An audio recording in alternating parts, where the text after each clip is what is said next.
Tunay na serbisyo publiko. Yan ang Tatak RMN. Ito ang DXMY 729 sa Cotabato City. Basta balita at serbisyo publiko. Tatak RMN. Mga kasama, isayos ang inyong orasan. 4 na minuto bago mag alas 5 ng umaga. Tatak RMN.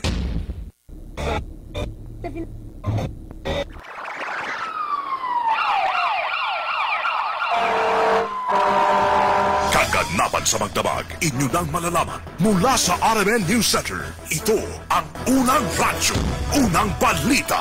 Kinalap mula sa iba't ibang panig ng lungsod at bansa. Detalyado, walang itinatago. Ang numero 1 pinapakinggan namin umaga sa bahay. Unang radyo, unang balita. Ang mga boses na kwentuhan namin mga tsuper. At tindera sa palengke. Unang radyo, unang balita. Ang programang gigising sa diwa ng bawat pamilyang Pilipino. Unang radyo, unang balita. Tatak RMN, radyo mo nationwide.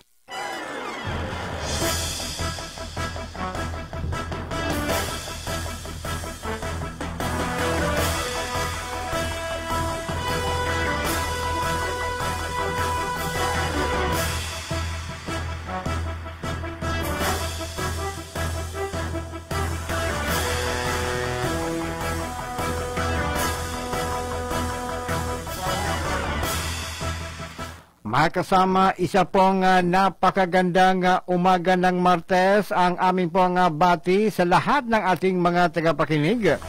Sa lahat po ng mga nakamonitor. Good morning, good morning. Mapia mapita sa Lakanulangon. Assalamualaikum warahmatullahi wabarakatuh. Sumasa niyo pong kapayapaan at kagandahan po ng umagang ito. Tayo po ay nasa unang araw ng panibagong buwan. Nasa buwan na po tayo ng September, mga kasama. September 1 po ngayon. Araw po ng Martes. Ika-10 sa ulan-ulan na Muharram 1442 sa ating mga Hijra kalendar. Dahil September 1 po tayo sa ating mga Christmas countdown, ilang araw na lamang ba? Mayroon po tayong 114 days bago naman ang Christmas Day. Sa ngalan po ng aking kapartner, si Kuya Nathan Kilaton, ako naman ang inyong radyoman, Amir Sinsuat. Tayo po ay magkakasama, magkakarinigan hanggang mamayang alas 6 po ng umaga. Sa lahat po ng mga nakamonitor, gising na sa oras na ito. Good morning sa inyong lahat. Unang-una sa lahat, headlines. Sa ulo po natin mga balita, 5 katao naman huli sa hindi pagsusuot ng face mask at face shield dito sa lungsod. Unang-una sa lahat, headlines. 4 na bagong kumpirmadong kaso ng COVID-19. Naitala naman kahapon dito sa Region 12. At sinasabing ang isa rito ay taga Cotabato City. Unang-una sa lahat, headlines. Magkapatid, pinagbabaril, isang patay sa bayan ng Matalam, Cotabato. Unang-una sa lahat, headlines. 5,000 enumerators itinalaga ng PSA BARM upang magsagawa ng 2020 census ngayong buong buwan ng Setyembre. Unang-una sa lahat, headlines. 6 na pong pamilya sa may Tantangan, South Cotabato apektado ng baha. Unang-una sa lahat, headlines. 2 Abu Sayyaf group patay sa engkwentro sa may Patikul, Sulu. Unang-una sa lahat, headlines. Pangulong Duterte hinalikan ang pinangyarihan ng holoblast. Paghalik sa lupa ni Pangulong Duterte sa Ground Zero, binigyang linaw. Unang-una sa lahat, headlines. Sa ating balitang pambansa, NCR, Bulacan, Tacloban at Bacolod nasa GCQ. Unang-una sa lahat, headlines. Bagong pinuno ng PhilHealth, ipinakilala na kahapon ni Pangulong Duterte. Unang-una sa lahat, headlines. Kaso ng COVID-19 sa bansa, halos abot na sa 23,000 na. Unang-una sa lahat, headlines. Sa iba yung dagat at travel ban sa Canada, pinalawig pa. Unang-una sa lahat, headlines. Sa ating sports headlines, fans ni Abueva dismayado sa PBA. Unang-una sa lahat, headlines. Sa ating showbiz headlines, sa ating entertainment news, Nadine Lustre dumalo sa birthday ng ina ni James Reid. Buo ang integridad sa pagkalat at pag-aatid ng mga balita. Walang haka-haka, walang duda, buo at totoo ang mga balita. Kapag tatak, RMN. Makasama ang ating pong programa. Tayo po ay napapakinggan live sa ating pong sister station sa 90.9 IFM. Unang radyo, unang balita. At sa ating Facebook Live naman ay pakitype lamang po ang DXMY RMN Cotabato. Unang radyo, unang balita. 2 minuto na ho makalipas ang alas 5 po ng umaga. Sa lahat po ng mga nakamonitor sa atin, sa lahat po ng mga nakikinig, dyan po sa ating mga palengke, sa ating pamilihang bayan, good morning po sa inyo. Sa mga negosyante po natin, sa mga market goers, doon po sa may mga negosyo, katulad po ng mga karinderya, kung saan ay meron na po mga customer na umiinom na po ng kape sa oras na ito.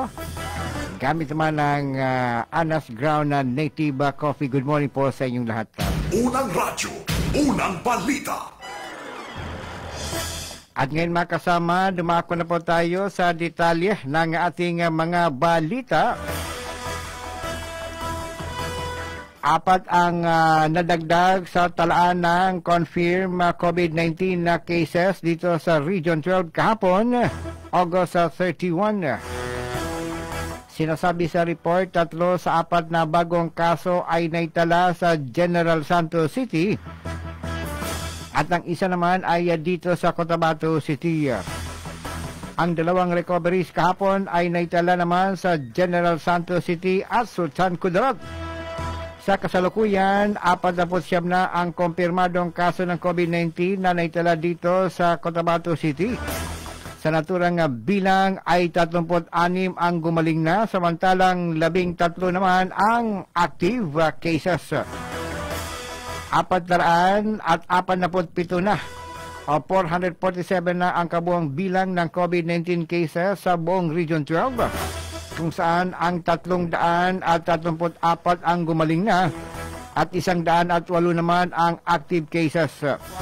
Nananatili pa rin sa 4 ang bilang ng mga nasawi sa riyon dahil na rin dito sa COVID-19. Radyo mo nationwide.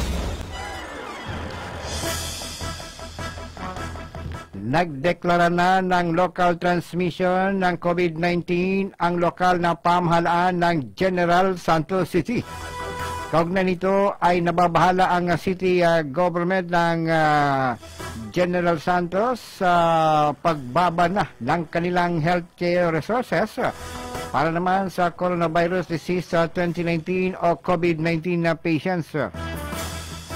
Ayon kay General Santos City Mayor Ronel Rivera, ang lungsod ay naharap sa malaking hamon dahil na rin sa pagdami ng locally acquired at transmitted cases ng sakit sa nakalipas na 2 linggo.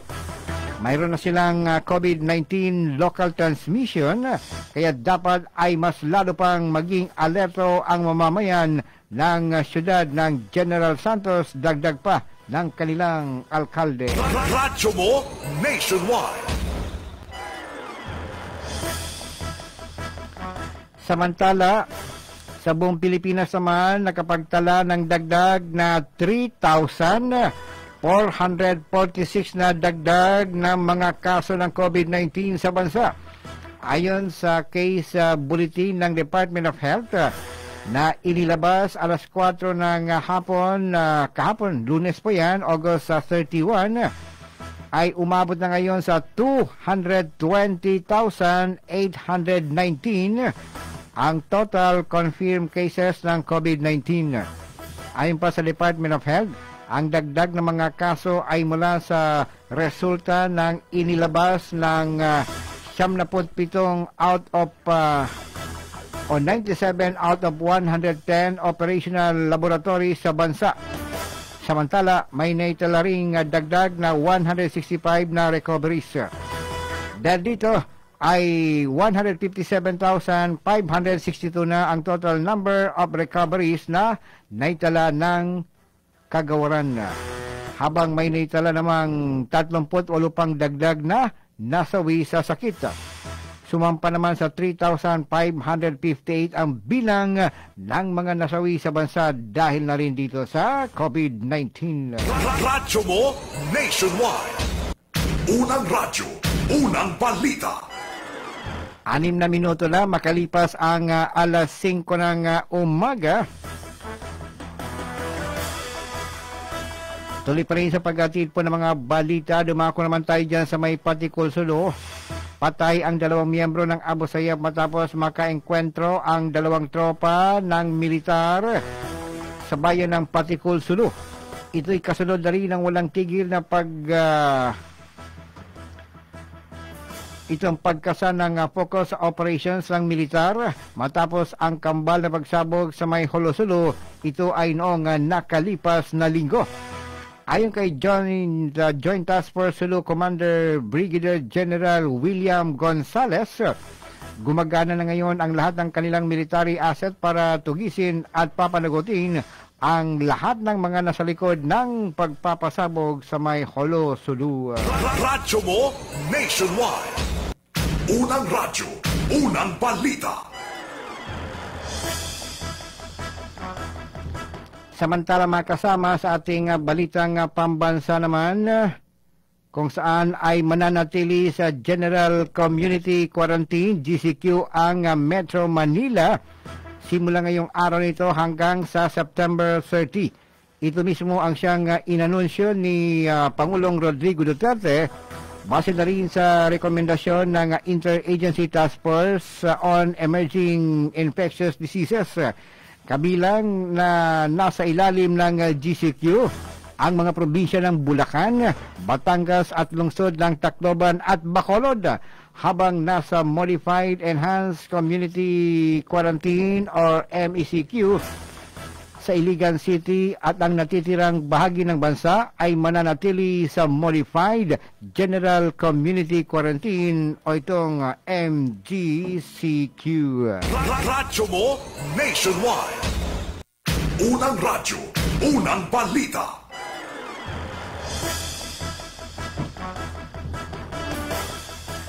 Balitang pambansa pa rin.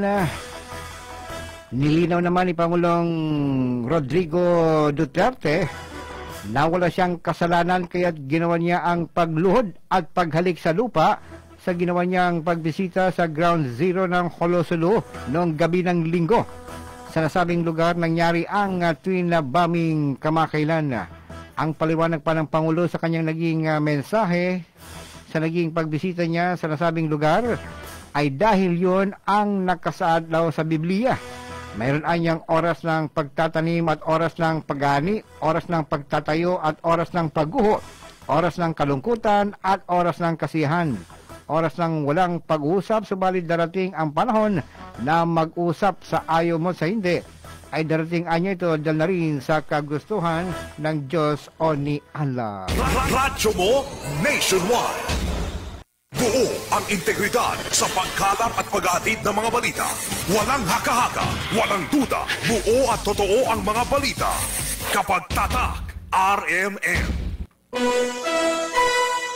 Mga kasama, ang ating oras sa ngayon ay ganap na pong tatak alas 5:10 na po ng umaga, 5:10. Tatak RMN. Buo ang integridad sa pagkalap at pag-aatid ng mga balita. Walang haka-haka, walang duda, buo at totoo ang mga balita. Kapag tatak, RMN. By the way, ang PhilHealth ay may bago na pong pinuno mga kasama matapos itong pangalanan ni Pangulong Rodrigo Duterte kagabi. Ang bagong head po ng PhilHealth, si dating NBI Chief Dante Giran bilang bagong PhilHealth Chief. Ulitin po natin, ang bagong pinuno po ng PhilHealth ay si dating NBI Chief Dante Giran. Samantala, sa umagang ito, tayo po'y magtutungo sa ating pamilihang bayan. Diyan po sa Mega Market para ihati sa inyo yung presyo po, ano? Presyo po ng mani, presyo ng monggo, at itong presyo naman ng native coffee. At naroon ngayon ang ating kasamang radyoman, Maestro Rahi Bansaw. Palengke Report! Assalamualaikum mga mapita kasama nga Dato Amir. Nandito naman tayo ngayon sa may Mega Market upang hatin natin sa mga palengkero at mga palengkera na masugid nating tagapakinig sa presyo ng mga mani. Jumbo mani 95 to 110 pesos ang bawat kilo. Native na mani 90 to 95 pesos ang bawat kilo. Selected mani 95 pesos ang bawat kilo. Emerald mani 85 to 90 pesos ang bawat kilo. Hubad na mani 110 to 120 pesos ang bawat kilo. Sa munggo naman, green munggo 68 pesos ang bawat kilo. Red munggo 60 pesos ang bawat kilo. Native munggo 68 pesos ang bawat kilo. White beans 100 pesos to 120 pesos ang bawat kilo. Pilit na sinirita 60 pesos to 75 pesos ang bawat kilo. Bulaw black 85 to 90 pesos ang bawat kilo. Upland bulaw 85 to 90 pesos ang bawat kilo. Bigas mais 32 pesos ang bawat kilo. Para naman kay babo at bapa na mahilig sa native kape, nag-sale sa 220 pesos ang bawat kilo. Robusta 200 pesos ang bawat kilo. Arabica 200 pesos ang bawat kilo. Asukal brown 40 pesos ang bawat kilo. Puting asukal 32 pesos ang bawat kilo. At yan ang aking report para sa palengke Ronda Patrol. Kasama mo sa DXMY Radyoman Maestro Rahi Bansaw Tatak Armen. Radyo mo nationwide. Palengke Report! Unang radyo, unang balita. Maraming salamat, Radyoman Maestro Rahi Bansaw. So yun po, yun pong narinig, ano? Yung presyo po ng mani, monggo at native coffee dyan sa ating pamilihang bayan, dyan sa may Mega Market area. Unang radyo, unang balita. Oras po natin mga kasama, 14 na minuto na, makalipas po ang alas 5 ng umaga. Good morning po sa ating mga kapulisan, sa mga kasundaluan po natin na naka-duty po sa oras na ito. At syempre, kasama na rin po yung ating mga Blue Guard na kung saan ay nagbabantay pa rin. Kasama na rin nating binabati yung ating mga driver, ay mga jeepney drivers po natin na nagsimula ng umarangkada po sa mga pangunahing kali po natin dito sa lungsod. Samantala makasama sa iba pang balita, 38 private school sa Region 12 nagsuspindi ng operasyon. Ating alamin ng detalye mula kay Radyoman Daisy Mangod. DXMY RMN Report. Kinumpirma ni Department of Education 12 Director Alan Farnazo na 38 mga pribadong eskwelahan sa Region 12 ang nagsuspende ng kanilang operasyon. 24 ang kindergarten, 5 ang elementarya, 4 ang junior at integrated school at 1 senior high school. 11 ang sa South Cotabato, 6 sa General Santos City, 5 sa Kidapawan City at North Cotabato, 4 dito sa Cotabato City, 3 sa Sarangani at 2 sa Sultan Kudarat at Tacloban City. City Division.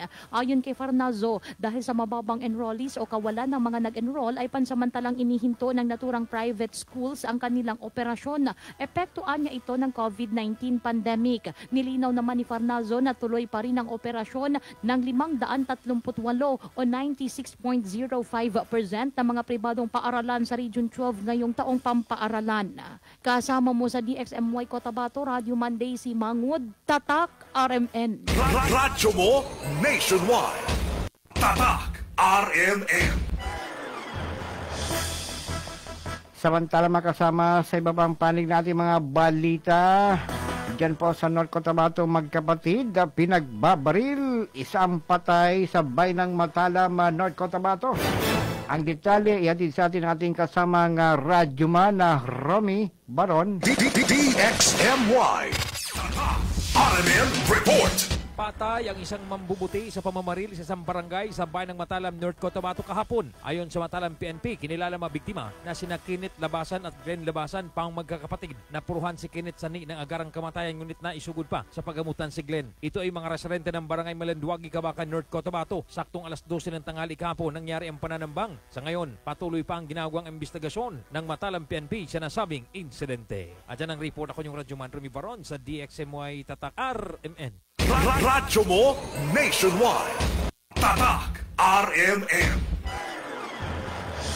16 na minuto na makalipas ang alas 5 ng umaga. Tuloy pa rin sa paghatid po ng ating mga balita.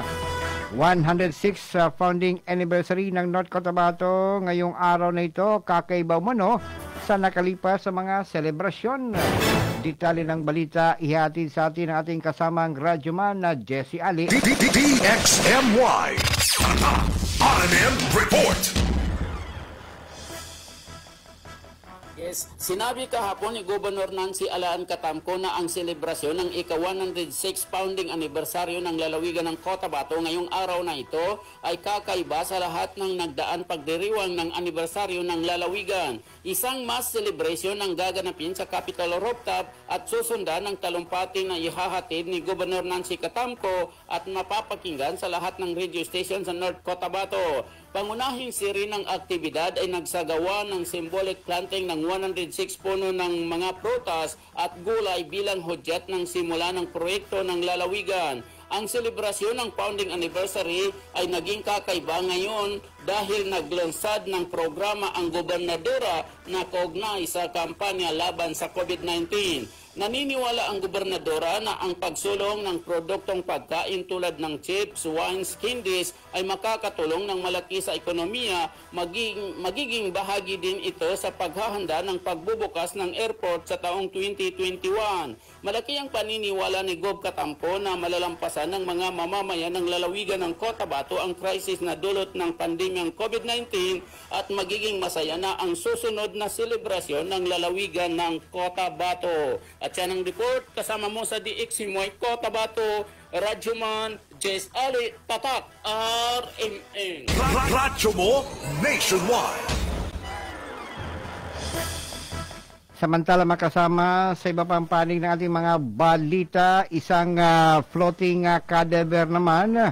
Floating cadaver nakita dyan sa may Timaco area. Ating alamin ang detalye mula kay Radyoman na Michael Swan. DXMY. RMN Report. Yes, at amatin kasama mo isang bangkay na lalaki na tagpuan kahapon palutang-lutang sa bahagi ng Timaco Beach, Barangay Kalangalan 2 sa Cotabato City na kung alauna ng hapon. Sa report mula kay PNP Station 3 Commander Police Major Tengbakal, walang saplot na katawan ang naturang lalaki na may taas na 5'2 hanggang 5'5 ang kanyang height. Katamtaman ang kanyang pangangatawan na sa 60 to 70 kilograms at kayumanggi ang kanyang kutis. Sa ginawang pagsusiyasat sa naturang bangkay, wala naman nakitang may tama ng baril o saksak sa kanyang katawan. Isa sa mga nakikitang anggulo ng kapulisan na posibleng nalunod ang naturang lalaki, pero sa ngayon ay kasalukuyan pa nagsasagawa ng follow-up investigation upang malaman kung meron bang foul play sa pagkakasawi sa naturang lalaki na walang pagkakilanlan. Nasa isang po rin na rin ngayon sa Cotabato City ang nasabing bangkay. Sa mga sinumang nawalan ng kamag-anak, pwede magipag-ugnayan sa impila ng Presinto Trust para ma-identify ang naturang lalaki. At yan naka-report sa inyong radyoman, Michael Suan, Tatak RMN. Radyo mo nationwide. Tatak RMN. Samantala makasama, abangan naman sa aming pagbabalik 5 katao huli sa hindi pagsusot ng face mask at face shield dito sa lungsod. Dalaga naman nasangko sa isang vehicular accident. 5,000 enumerators itinalaga ng PSA BARM upang magsagawa ng 2020 census ngayong buong buwan ng Setyembre. Mga napawi ng Task Force Sagip Stranded Cotabateños, mayigit 17,000 na. At iba pa mga balita abangan sa aming pagbabalik. Isayos ang inyong arasan, ganap na pong tatak alas 5:21 ng umaga. Tatak RMN. Kung ikaw na'y ubo, unay plema nga pilit, unahanglan mo inom, tambal ni sulit. Matinaw implema sa barato na presyo, Myra Cough na.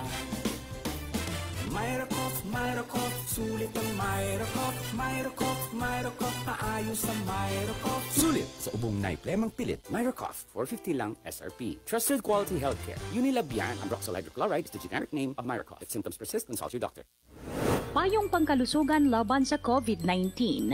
Huwag mataranta. Palagi ang paghuhugas ng kamay gamit ang sabon at tubig. Kung walang tubig at sabon ay gumamit ng 70% isopropyl alcohol. Panatilihin at ugaliin ang pisikal na pagdidistansya sa bawat isa. Umiwas sa mga matataong lugar. Ugaliin ang wasto at tamang paraan ng pag-ubo at pagbahing. Gumamit ng tissue, malinis na panyo o ang braso kapag umuubo at bumabahing. Manatili lamang sa bahay at iwasang pumunta sa mga lugar kung saan mayroong naiulat na positibo sa COVID-19. Kung ikaw ay nakakaranas ng sintomas tulad ng trangkaso, lagnat, sipon, ubo o pagbahing, pamamaga ng lalamunan at pagtatae, huwag nang pumasok sa trabaho. Ipagbigay alam agad sa ating mga health worker at humingi ng medical na atensyon. Magbigay ng tamang impormasyon tungkol sa iyong nararamdaman at kung ikaw ba ay nakapagbiyahe sa ibang lugar o bansa. Iwasang makihalubilo sa mga taong may sintomas kahalintulad ng trangkaso. Iwasang hawakan ang inyong mga mata, ilong at bibig. Palagi ang paglilinis at pagdidisinfect ng mga bagay na malimit na hahawakan. Kinakailangang magsuot ng mask kung ikaw ay nakakaranas ng ubo, sipon at iba pang sintomas na nauna ng nabanggit. Uminom ng sapat na tubig at kumain ng tama at mga masusustansyang pagkain. Ito ay hatid sa inyo ng BARM Government na pinamumunuan ni Chief Minister Alhaj Ahod Balawag Ibrahim at ng Ministry of Health sa pamumuno ni Minister Dr. Safrula Dipatuan sa suporta ng American Refugee Committee ARC at ng Health Organization for Mindanao. EXL Life and Herbs Nutraceuticals, health and wellness for God's glory. Tinig mata sa buntag. Mga halamang gamot at bitamina tulad ng makabuhay, ashitaba, guyabano, moringa, turmeric, garlic, neem, vitamin C, sodium ascorbate at B-complex vitamins na may taglay na anti-tumor, antifungal, anti-parasitic at tinataguriang antioxidant, superfood at cancer healer. Pinagsama-sama sa nag-iisang EXL Makabuhay Plus Dietary Supplement. Isang preventive, multi-herb, prebiotic food supplement para sa malakas na pangangatawan. Ugali uminom ng EXL Makabuhay Plus Dietary Supplement araw-araw. Makabuhay! Para sa mga katanungan, tumawag sa 0917-728-1434. Ang EXL Makabuhay Plus Dietary Supplement mabibili sa mga butika sa inyong lugar. Ang United Home, ilang dekada nang inaasahan ni nanay sa kalusugan ng pamilya. Inaasahan ng United Home, kontra ang linya, lagnat ng bata at marami pang pa. Inaasahan ng United Home sa presyong abot kaya. Ang inaasahan sa kalusugan ng pamilya, sabi ng mga nanay, United Home. If symptoms persist, consult your doctor. Laging matamlay, laging kulang sa energy, at madaling magkasakit? Baka naman ang suplemento na iniinom mo walang epekto. Dito ka na sa subok na at aprobado ng mga eksperto. Cellphone Plus Gold. Ngayon, mas pinalakas pa, pinagaling, pinahusay. Cellphone Plus Gold. Pinaghalong mangustin, ampalaya, garlic, malunggay, at spirulina. Sa Cellphone Plus Gold, di ka basta-basta bibigay. Tuloy lang ang laban sa buhay. Cellphone Plus Gold. Mabibili sa pinakamalapit na butika sa inyong lugar. Pwede ring tumawag sa cellphone number 0907-926-9757. Cellphone Plus Gold. Team Dantes for Celine Plus. Sakit season ulit. Mas mabilis kumalat ang virus. Kapag mababa ang immunity ng kids, madaling mahawa. Para laging fully loaded ang immunity, Celine Plus Everyday. Ang Celine Plus ay may stable combination ng vitamin C at zinc. Buong proteksyon, tulong laban sa sakit. Kaya ang immunity ni Zia laging fully loaded. We only trust Celine Plus. Kayo na rin. Alagang Unilab yan.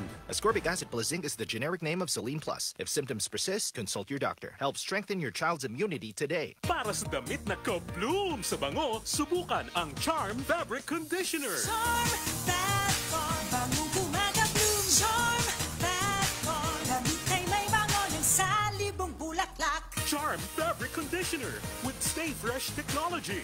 Damit ay ka-bloom sa bango.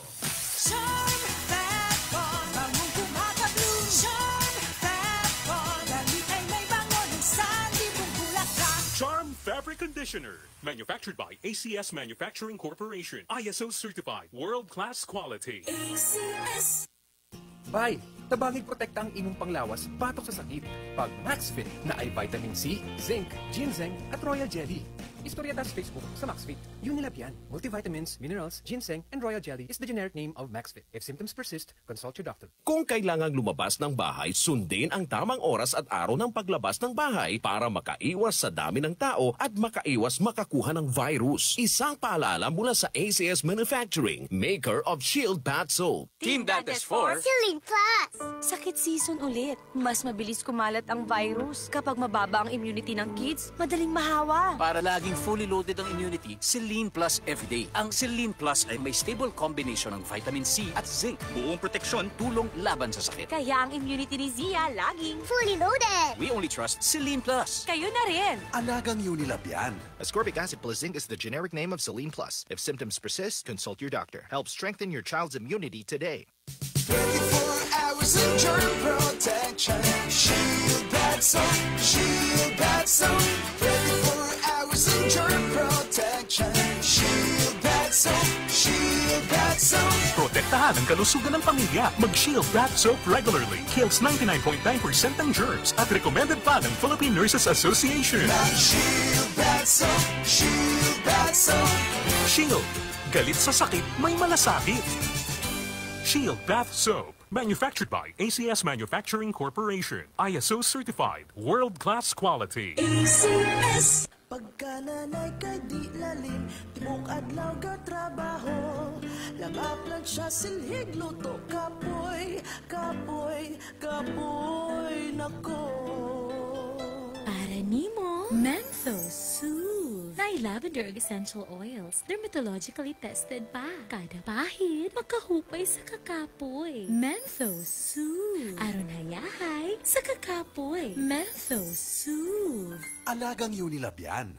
Isip mangingisda, kada palawod na ko para sa akong pamilya. Kada labay, para sa pag-eskwela sa mga bata. Kada bira, para sa among pang-adlaw-adlaw. Para sa pamilya, dapat aptik yun mga inabuhi. Maong akong tambal, kanang aptik makayo. Rexidol Forte. Aptik panat sa buhat, labad sa ulo, papaon, o hilanan. Kay aptik tang mga inabuhi para sa pamilya. May makapildi. Rexidol Forte. Aptik panat sa upat. Alagang tunay, alagang Pilipino. Paracetamol caffeine is the generic name of Rexidol Forte. If symptoms persist, consult your doctor. O, radyo, radyo, radyo! Kinig na ng radyo! Kinig na ng radyo! Para una ka, eto na! Lahat ng kailangan mong malamang balita, Impormasyon, reaksyon, aksyon, umaumaga, nakakarga na sa Unang Radyo, Unang Balita. Sa bago at umarangkadang programa, para sa mga naghahabol ng oras. Umaga, Lunes hanggang Biyernes. Bago ka lumarga, mga kaganapan ay alam mo na. Unang radyo, unang balita. Dito lamang yan sa DXMY 729 RMN Cotabato. Unang radyo, unang balita. Isa na namang produktong Tatak RMN. Radyo mo. Nationwide.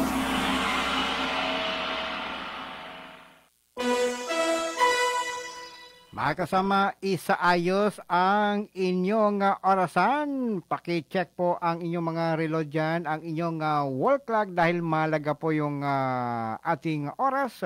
Bawat minuto, bawat segundo, bawat oras, napaka-importante po yan. Oras po natin, alas 5:31 na po ng umaga, 5:31.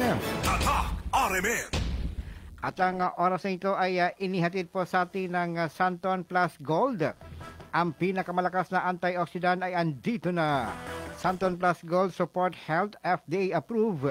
Ang Santon Plus Gold ay naglalaman ng high potency 100% natural herbal extracts mula sa mangosteen, ampalaya, garlic, malunggay at spirulina na nagpapaganda po at nagpapalakas po ng ating kalusugan para sa araw-araw ay masigla at masaya. Another quality product of Doc Samaritan Alternative Medicine and Wellness Center. Para po sa katanungan, tumawag lamang sa numerong ito sa 0907-926-9757, 0907-926-9757. Unang radyo, unang balita. Buo ang integridad sa pagkalat at pag-aatid ng mga balita. Walang haka-haka, walang duda, buo at totoo ang mga balita. Kapag Tatak RMN. Gising na! Bago na! Unang radyo, unang balita. Unang radyo, unang balita. Mga kasama, isa po nga napakagandang araw po ng Martes. Ang aming pong hatid na bati sa lahat po na ating mga tagapakinig sa mga bagong gising. Good morning, good morning. Mapia Mapita sa Lakanulangon. Ngayon po ay araw po tayo ng Tuesday mga kasama. Unang araw sa buwan po ng September. Taong 2020, ikasapulong kotro sa ulan-ulan na Muharram, 1442 sa ating Hijra calendar. At sa ating Christmas countdown, since ngayon po ay September 1, meron po tayong 114 days bago naman ang araw po ng Pasko. Sa lahat po naman nakikinig ngayon, good morning po sa inyong lahat. Sa mga nagkakape gamit naman ng Anas Ground na coffee, good morning po, maligayang pakikinig, happy monitoring kay Alan Bilonga, dyan po sa may, saan ba ito? Okay, dito muna kay Ate Norasya ng Paggalungan na Maguindanao. Sa lahat po naman nakikinig dyan, good morning. Kay Bebeng Sanchez, dyan po sa may college sa area, good morning din. Okay, at good morning din kay Alan Bilonga dyan po sa may Dungguan, ano? Sa may Dato Montawal, Maguindanao. Kay Baymens Balo, good morning din. Kay Dato Absamid Timbang ng Cotabato City, sa lahat po ng mga nakamonitor. Kay, of course, kay Dato Teng Latip at sa kanyang family, good morning. At Dato Teng Latip ng Sangguniang Panglungsod. Radyo mo nationwide. Tuloy pa rin makasama sa pag-atid po natin mga balita ngayong umagang ito. Sisimulan na ngayong araw na ito, September 1, 2020 ng Philippine Statistics Authority of the Bangsamoro Autonomous Region in Muslim Mindanao o PSA BARM ang pagsasagawa ng 2020 Census of Population and Housing. Ang itong population o Census of Population and Housing or CPH, no? Ito pong CHP o CPH ay isasagawa sa buong buwan ng Setyembre. Ayon kay PSA BARM Regional Director Rasodin Mangelen, nagtalaga sila ng 5,000 enumerators na magsasagawa ng census sa buong Bangsamoro Region. Ang enumerators ay equipped ng personal protective equipment at striktong susunod sa minimum health standards habang nagsasagawa ng house-to-house survey Kaugnay nito ay hinikayat ni BARM Chief Minister Ahod Alhaj Murad Ibrahim ang mamamayan ng BARM na makipag-cooperate at suportahan ang 2020 Census of Population and Housing. Radyo mo nationwide. Unang radyo, unang balita.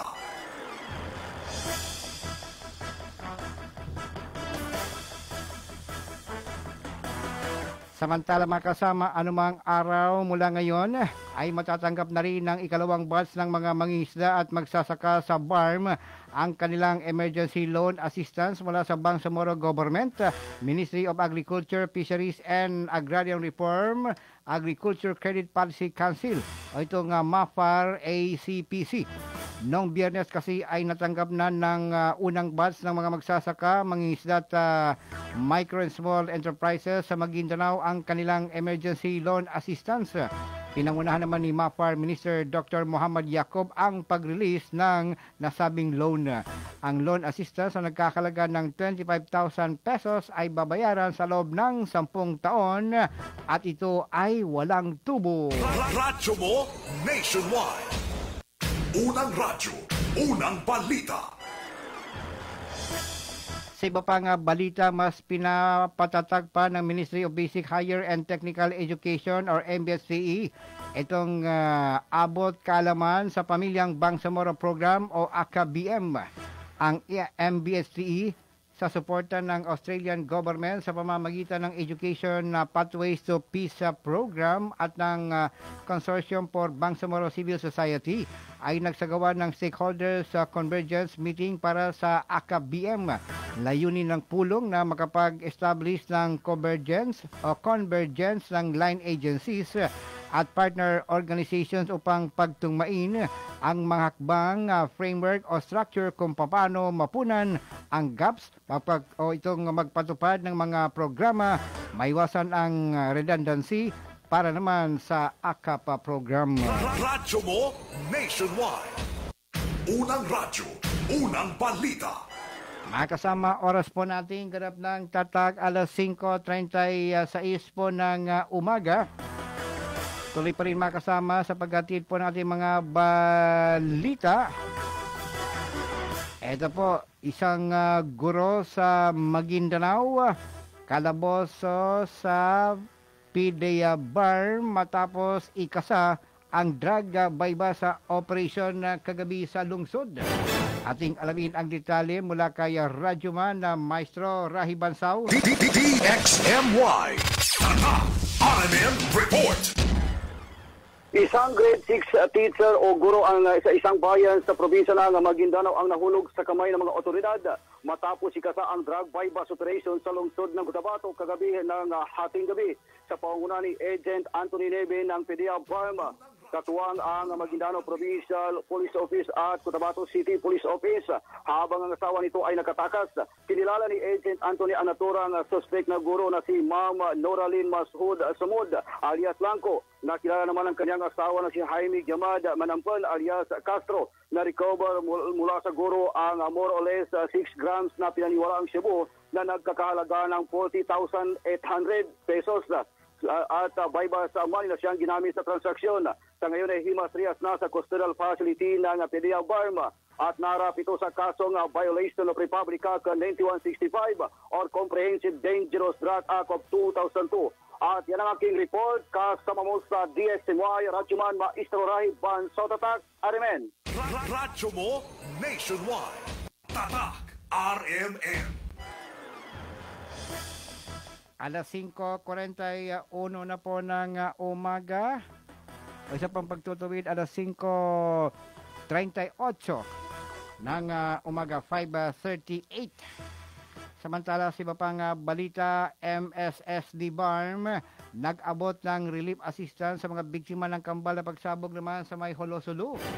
Ang detalye, ihatid sa atin ng ating kasamang radyoman na Daisy Mangod. DXMY RMN Report. Nakatanggap ng relief assistance mula sa Ministry of Social Services and Development BARM ang mga biktima ng kambal na pagsabog sa Holo, Sulu na ikinasawi ng 14 katao at ikinasugat ng 7 sibilyan, 1 babae at 6 na lalaki. 2 sa civilian casualties ay menor de edad. 29 naman ang mga sibilyan na naospital makaraang magtamo ng major injuries. Ang mga sibilyan na kasalukuyang naka-confine sa iba't ibang pagamutan sa Holo ay kinabibilangan ng 8 menor de edad kung saan 4 na taong gulang ang pinakabata. 26 na sibilyan ang nagtamo ng matinding pinsala. 6 sa mga ito ay mga bata. Ang MSSD BARM sa pamamagitan ng MSSD Sulu workers ay nagbigay ng cash assistance, food packs at hygiene kits sa lahat ng biktimang sibilyan. Ang naturang pag-atake ay ikinalulungkot umano ng MSSD. Una nang inaprubahan ni MSSD Minister Raisa Jajuri kasama ang mga miyembro ng Bangsamoro Transition Authority o BTA ang resolusyon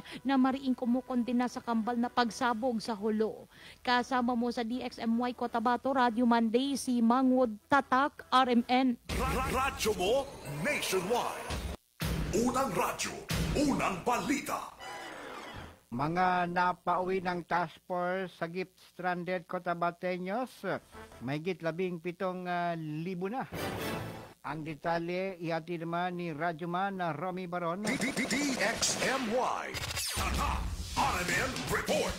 Umakyat na sa mahigit sa 17,000 na individual ang napauwi sa lalawigan ng Cotabato sa pamamagitan ng Task Force sa Gift Stranded North Cotabateños. Sa 17,027 na kabuang bilang, 15,700 rito ay mga local stranded individuals, LSI, habang nalalabing 1,327 ay mga returning overseas Filipino o ROF. Nangunguna sa may pinakamaraming residente na napauwi ay residente ng Minsayap na may 1,903, 1,540 sa Kinipawan City, 1,520 sa Mlang, 1,326 naman sa Kabakan, 1,209 sa Banisilan, 1,037 naman sa Makilala at 955 sa bayan naman ng Pikit, 938 sa Tulunan, 880 sa Alamada, 856 sa Carmen, 845 sa Pigkawayan, 753 sa President Crujas, 641 sa Arakan, 617 sa Magpet, 580 sa Libungan, 505 sa Antipas, 476 sa Matalam at 444 naman sa bayan ng Aliusan. Samantala, nagpahayag naman ng TF sa Gift Team na magpapatuloy ito sa pagpapawi ng mga residente ng lalawigan na nabutan ng lockdown o nawalan ng trabaho sa ibang lugar. At yan ang report. Ako yung Radyoman Romy Baron sa DXMY Tatak RMN. Radyo mo nationwide. Tatak RMN. LGU Pikit patuloy na mamamahagi ng relief goods sa mga LSI. Kasama mo sa balita, Radyoman na Jesse Ali. DXMY. RMN Report. Yes, tuloy-tuloy ngayon ang lokal na pamahalaan ng bayan ng Pikit sa pagsuporta sa mga locally stranded individuals o LSI na nasa mga isolation facility na pansamantalang itinayo ng LGU habang ongoing pa ang konstruksyon ng ginawang isolation facility. Kahapon ay namahagi ng mga relief goods at mga groceries ang LGU sa 15 katao na mga LSI mula sa Manila, maging ang mga overseas Filipino workers na umuwi sa bayan ng Pikit. Sinabi rin ni Mayor Dato Sumulong K. Sultan na mahigpit ang kampanya laban sa pandemic na coronavirus upang manatiling COVID-19 free pa rin ang bayan ng Pikit. Nanawagan din ng alkalde na ugaliing magsuot ng face mask at physical distancing at habang andyan pa ang banta ng coronavirus ay manatili muna sa kani-kanilang mga tahanan upang hindi makakuha sa nasabing sakit o virus. At yan ang report kasama mo sa DXMY Cotabato, Radyoman Jess Ali, Tatak RMN. Radyo mo nationwide.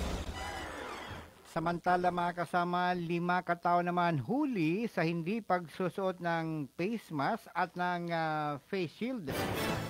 Ang detalye, hiatid ni Radyoman Maestro Rahi Bansaw. DXMY. RMN Report. Dumulog sa himpilan ng Police Precinct ng Buruan ang ilang mga residente ng Barangay Margas at Barangay Padtad sa bayan ng Matag Kabuntalan sa Maguindanao matapos itong hingian ng pera ng isang babaeng nangakong makapasok daw sila sa 4-piece at makapasok ng security guard sa Maguindanao Province. Ayon kay Ginoong Abubakar, ginamit pa umano ng babae ang pangalan ng agila ng probinsya ng Maguindanao Governor, kung kaya't mabilis silang napapaniwala dahil katiwala umano ito ng nasabing Governor. Subalit nang magkita-kita sila noong araw ng Sabado sa May City Plaza ay doon na sila napiritang magsumbong nung paiba-iba ang sinasabi ng suspek. Kinilala ng Police Precinct ng Buruan ang naturang suspek na si Maisa Usman, residente ng Daywan sa nasabing bayan. Subalit nang magkaharap-harap na ito sa himpilan ng Police Station 1 ay napilitang isauli ang ilang pera na nakuha ng nasabing babae at naiforward naman ito sa Police Precinct No. 2 at doon na ito nagkaroon ng amicable settlement ng ilang mga biktima. Sinagayon sa settlement at pinakapasag ka uman nila di kabayaran niya. Dinamibo sana dengan kwarto. Kapataw, pagkapaga na yan, nasa Maragasa, nasa dengan kwarto, lumumba sa kataw-to biktima, kauman na dengan ko na kami siya nini sa kanina, siya kaning kinenerya, panglarot ka. Taman sa, ano mong programa ni Beneria makuha na, 4 piso. Taman sa, naman mga forme na nangangyas kaning sa formo. Bali, ano yung nangyanin sa form? Kinulikada mo na punta siya ng Maragasa, dapat kinapagingida na po, investigator ato sa papawanan, nagibanaw, parang Sultan Kudarata, kasi kung gusto na ni Daywan. Yan ang bahagi ng panayan natin kay Ginoong Abubakar, isa sa mga biktima na nasabing suspek. At yan ang aking police report kasama mo sa DXMY Radyoman Maestro Ray Bansotatak. Amen. Radyo mo nationwide. So mamaya mga kasama, babalikan po natin yung report, ano? May kaugnay po dito sa pagkakahuli sa 5 katao dahil na rin sa hindi pagsusuot ng face mask at ng face shield.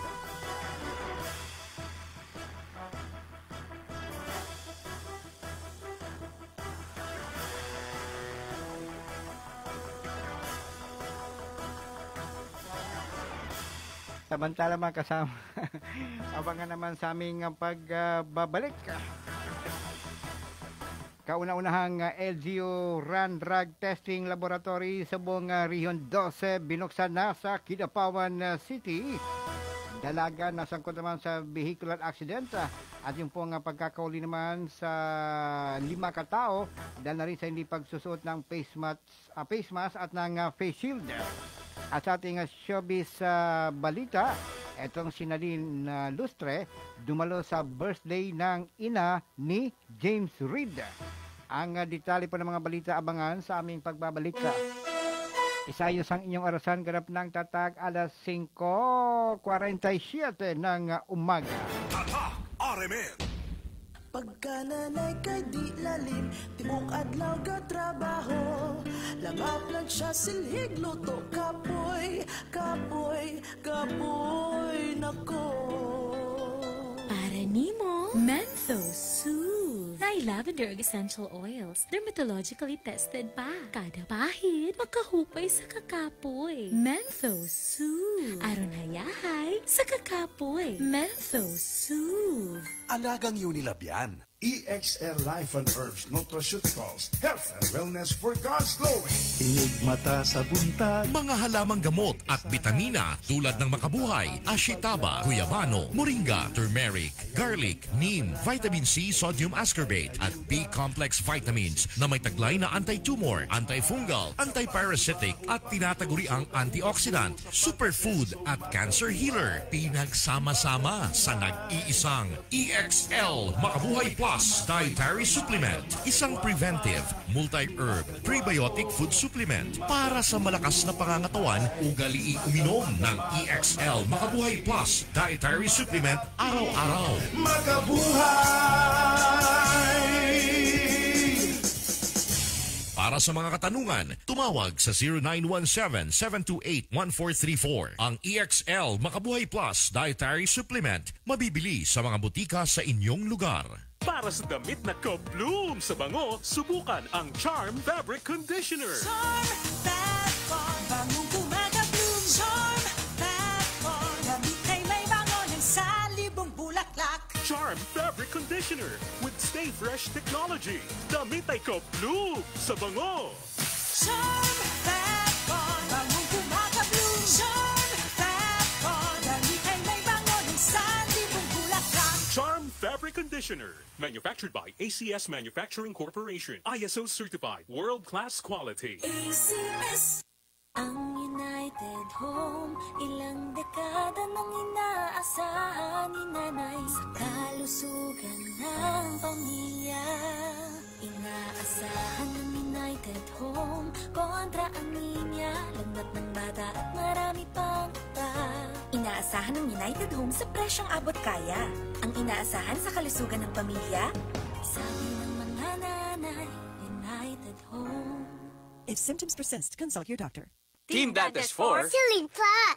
Sakit season ulit. Mas mabilis kumalat ang virus. Kapag mababa ang immunity ng kids, madaling mahawa. Para laging fully loaded ang immunity, Celine Plus Everyday. Ang Celine Plus ay may stable combination ng vitamin C at zinc. Buong proteksyon, tulong laban sa sakit. Kaya ang immunity ni Zia laging fully loaded. We only trust Celine Plus. Kayo na rin. Alagang Unilab yan. Ascorbic acid plus zinc is the generic name of Celine Plus. If symptoms persist, consult your doctor. Help strengthen your child's immunity today. Buo ang integridad sa pagkalap at paghahatid ng mga balita. Walang haka-haka, walang duda. Buo at totoo ang mga balita. Kapag tatak, RMN. Oras po natin mga kasama, alas 5:50 na po ng umaga, 10 minuto bago umaga, alas 6 ng umaga. Tatak, RMN. Bumangon na at tumutok sa Unang Radyo, Unang Balita!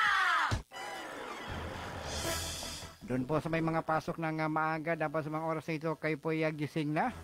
Pero yung iba talagang maaga po yung pasok, kanina pa ho gising at kanina pa nakalis ng bahay. At kapag antok ka, napakasarap pong matulog. Pero dahil sa may trabaho, kinakailangan mong gumising ng maaga. Mga kasama, ngayon po ay September 1 na po tayo, 2020, araw po ng Tuesday, Martes, sa Lasa, Saguna. Tuloy pa rin sa pagdating po natin mga balita. Okay, 5 katao huli naman sa hindi pagsusot ng face mask at ng face shield.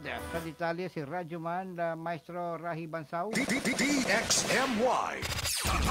RMN Report. 5 katao na naman na sampulan kahapon na magtatanghali sa lungsod ng Cotabato. Makaraang lumabag ito sa protocol na ipinapatupad ng Interagency Task Force COVID-19 na Cotabato City. Ito'y makaraang mamataan ng mga otoridad at mahuli na hindi gumagamit ng face mask at face shield sa loob ng mega market habang abala ito sa pamimili at pagtitinda. Ang mga nahuling ito na di na pinangalanan ay dinala sa impila ng Police Precinct No. 1 at doon na lang nagpaliwanag. Sa ngayon ay naharap ang mga ito sa kaukulang parusa, penalty at community service. At yan ang aking police report. Kasama mo sa DXMY, Radyoman, Maestro Rahi Bansao, Tatak, RMN. Radyo mo nationwide. Kauna-unahang LGU Run Drug Testing Laboratory sa buong Rehiyon 12, binuksan na dyan sa may Kidapawan City. Kasama mo sa balita, Radyoman, Romy Baron. DXMY. RMN Report. Bilang katuparan sa matagal nang inahangad na magkaroon ng sariling drug testing laboratory sa Kidapawan City sa pagtulong na masawata ang problema sa illegal na droga, formal nang pinasinayaan ang kauna-unahang local government-run drug testing laboratory sa Borongyon 12. Ito ay pinangunahan ng City Mayor Joseph Evangelista kasabay ng blessing na nasabing pasilidad. Ito na ang kauna-unahang drug testing laboratory na pinatatakbo ng lokal na pamahalaan sa buong Soxadjent Region. 200 pesos ang bayarin kung magpapadrug test sa nasabing pasilidad at required ang lahat na magdala ng valid identification card para magpasuri. Ani pa ng pamunuan ng drug testing laboratory, online na ang sistema ng drug test dahil agad-agad na ipapasa ang resulta sa main server ng DOH National Office sa Metro Manila. Sa pamamagitan nito, ang maiwasan ang pamamiki ng drug test results dahil mismong DOH na ang magkukumpirma at magsisertifika nito. Makukuha sa loob ng 30 minuto ang resulta ng drug test para sa mga negatibo sa pagsusuri. Samantalang abot naman sa 4 to 5 na araw kung magpupositibo ang nagpakuha ng drug test. Ani pa ng pamunuan ng laboratorio. Dahil dadaan pa ito sa kumpirmasyon ng DOH. Espesyal na panauhin sa pagbubukas ng drug testing laboratory ng City Government si Philippine Drug Enforcement Agency Region 12 Director Narabi Dakyatan at iba pang mga opisyal ng PDEA sa rayon at lungsod ng Kidapawan. Abay bukas na para sa mga magnanais magpa-drug test ang nabanggit na pasilidad simula noong nakarang August 26, 2020. At yan ang report. Ako yung Radyoman Romy Baron sa DXMY Tatak RMN. Radyo mo nationwide. Unang radyo, unang balita. Alas 5:55 ng umaga ang ating oras. Eto, good morning muna sa mga nakikinig po sa atin dyan po sa may Blue Bosta, sa may Balot, Sultan Mastura, Maguindanao. Kay Dato RG Lomilis na kung saan ay nakamonitor sa oras na ito. And of course, dyan po sa bagi ng Balabagan, pakibati lang po yung Taliko family, Totodan family, Ansawa family. Salamat po naman nakikinig. And of course, binabati rin po si Tita May Ma'am Lily Ansaw. Okay, kay Mike Wawa, Junior Ansaw, Talikop, and Princess Warlin Tiboron Ansaw. Sa mga nakikinig dyan, good morning sa inyong lahat. Samantala makasama, dalaga naman nasangkot sa vehicular accident. Sa detalye, si Radyoman Maestro Rahi Bansaw. DXMY RMN Report. Naisugod sa pagamutan ng isang dalaga makaraang ang masangkot ito sa vehicular accident sa bayan ng Datobla, Sinsuat sa probinsya ng Maguindanao. Partikular sa barangay Matuba sa may overlooking. Dakong alas 2:40 ng hapon kahapon. Kinilala ang biktima na si Alicia Mama Anggol, 19 na taong gulang residente ng lungsod ng Cotabato. Ayon sa tiyahin ng biktima, papawin na sana ito galing overlooking sa tabing dagat sa nasabing barangay. Sakay ng kanyang scooter Honda Krica 155 motorcycle na kulay pula. Pagsapit dito sa may blind curve, ay bigla ito nag-overshoot hanggang sa tuluyan nitong sumimplang. Dahilan upang magtamo ito ng sugat at pasa sa iba't ibang parte ng kanyang katawan. Mabilis naman ito tinulungan ng kanyang mga kasamahan at dinala sa pinakamalapit na bahay pagamutan upang malapatan ng lunas. Sa ngayon ay stable na ang kondisyon ng nasabing dalaga habang patuloy na inoobserbahan ng mga doktor. At yan ang aking hospital report. Kasama mo sa DXMY Radyoman Maestro Rahi Bansaw Tatak, Arimen. Radyo mo nationwide. Unang radyo, unang balita. Samantala sa ating showbiz at entertainment news, etong si Nadine Lustre dumalo sa birthday ng ina ni James Reid. Ang detalye, ihatid sa atin ni Radyoman na Daisy Mangod. Balitang Showbiz. Muling nabuhay ang espekulasyong nagkabalikan na nga ang dating magkasintahan na sina Nadine Lustre at James Reid. Ito ay matapos na maispatan muli ang dalawa na magkasama sa birthday celebration ng nanay ni James na si Marcella McDonald. Batay kasi sa post mismo ng nanay ni James. Pinasalamatan nito si Nadine para sa ibinigay nitong cake at pagsasagawa ng sorpresa para sa kanyang kaarawan. Magugunitang Pebrero nang aminin ni Nadine at James ang kanilang paghihiwalay sa pamamagitan ng pagpapalabas ng joint statement. Kasama mo sa DXMY Cotabato, Radyoman Daisy Mangod, Tatak, RMN. Balitang Showbiz.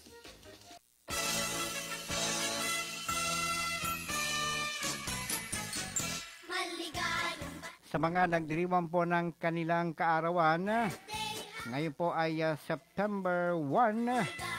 Happy birthday kay Arnold Bendad na nagdiriwang po ng kanyang 27th birthday ngayon pong araw na ito. Pakibati lang po, DXMY para kay Kokoy Alvarez sa kanyang birthday. Ngayon din po ang araw na ito, September 1. Kay Amina Usman naman, happy birthday. Happy Admirad. Kay Sean Moreno. Okay, ngayon din pong araw na ito yung kanyang birthday. Doon po sa mga nagba-birthday na hindi na po natin nabati, happy birthday po sa inyong lahat.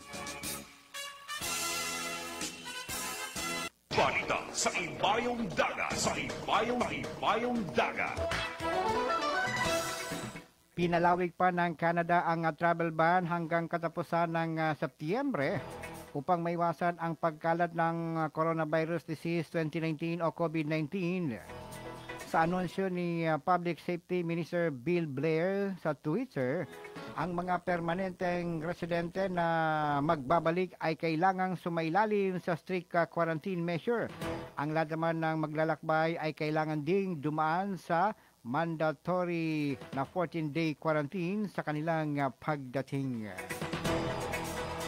RMN News Sports. Malaking katanungan sa mga supporter ni Calvin Abueva kung bakit hindi agad sinabi ng PBA na kailangan pang makipag-usap ng kanilang idol sa Games Amusement Board o GAB sakaling bigyan ito ng go signal na magbalik na sa laro. Dapat umano ay sinabi agad sa dating player ng San Sebastian at dating NCAA MVP na si Abueva nang buong akalay pagkatapos ng lahat ng test ay makakasama na siya sa practice ng Phoenix LPG Fuel Master kaugnay sa magiging problema naman sa GAB. At yan na po makasama ang kalipunan ng mga balitang inyo pong napakinggan ngayong umagang ito ng Tuesday, September 1, 2020. Sa ngalan po ng aking kapartner, Kuya Nathan Kilaton, ako naman ang iyong radyoman Amir Sinsuat. Antabayan,